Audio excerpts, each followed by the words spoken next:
How are you presently working, and what are your plans to continue to stand up for reproductive justice, and what is your overall stance on healthcare? So my overall stance on healthcare is that healthcare is a human right. And I believe that we have a completely broken healthcare system right now that leaves hundreds of thousands of people in the state of California without the healthcare that they deserve. And even when we do have supposed healthcare, it's very fragmented.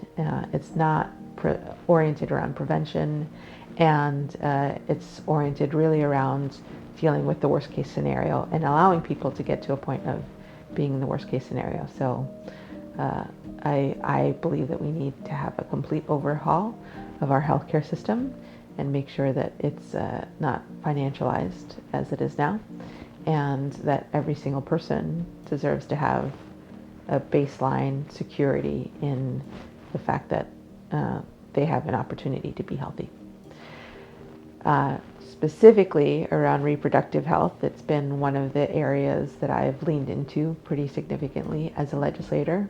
I started the legislature and was secure that Roe v. Wade was something that I could rely on. And one day I woke up and post the Supreme Court's decision around Dobbs and realized that throughout the country and even in the state of California, that we would be at risk of not having abortion, something that was accessible to every single birthing person in this country. And so I leaned in very heavily into ensuring that we had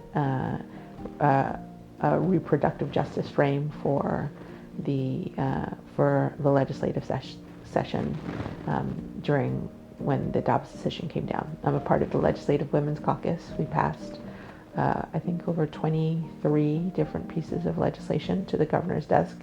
The majority, I think all of them, he signed.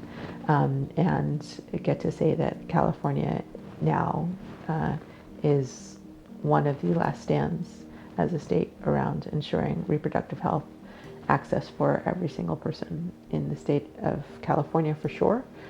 And we know that we have a situation where many people in other states are now coming to the state of California to be able to ensure that they have access to reproductive care.